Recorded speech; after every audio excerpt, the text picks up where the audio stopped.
What's up, everybody? Joshua here with Eric Goldman. Talk about Agent Carter. Yeah.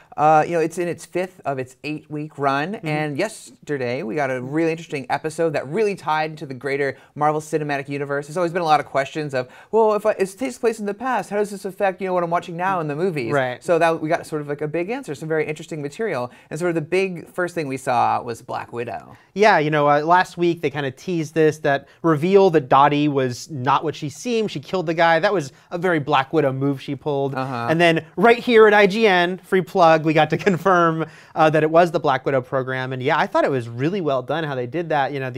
These little girls, they're watching Snow White, which I thought was a very subverted way to do Disney synergy. It's like this assassin program, learning how to speak English. And then, the fact that we saw these girls literally fight to the death. I actually did not think it would go that far. Did you see anyone with red hair that could maybe be ScarJo? I did not. I mean, that's, that is a question because, in the comics, some people may not know, Black Widow, Natasha, is supposed to be from the 40s. And because it's comics, she's managed to stay young and hot. And I don't know if they're going to do that, but I thought that was kind of cool that they could still do the idea of the program being from the 40s, and it gives you, it looks like Age of Ultron is going to also go into her history there, but it's like, here's the real backstory of what made her, what she is, and here's where it began decades ago. Do you think that they're trying a little too hard with this, this Black Widow program, to sort of almost shoehorning things in to make it tie into the Avengers? I understand that concern, and I certainly, the promotion for that episode was very heavy on the Black Widow program.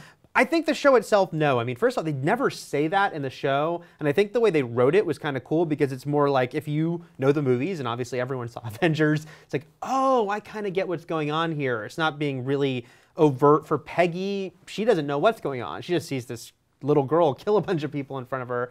And I think, I was saying, because it's the program itself, I think maybe it would be probably too much if they did have that little redheaded girl named Natasha. It's like, I don't know if we need that.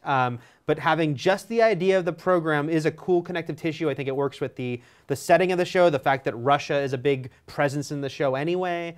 So I thought it all really fit, and felt pretty natural the way they worked it in. Another big thing that was the Howling Commandos. How do you think how they handled that? I liked it a lot. I mean, yes, it's too bad that it was only one guy from the movie. Yeah, it's like, where's everybody else? Where's everyone else? And it would have been, I mean, I did think, should they have had some dialogue to account for that? But I think the idea was, hey, there was a bunch of Howling Commandos. You saw some of them in the movie, some you didn't, because Peggy knew all these guys. Yeah. They were all from the comics, too.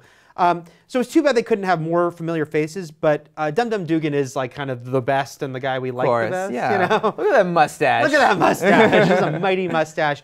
And I really liked him and Peggy. I think they really nailed the idea of them as war buddies, and they trusted each other. And this was a big episode as far as Peggy being seen in a new light by the SSR.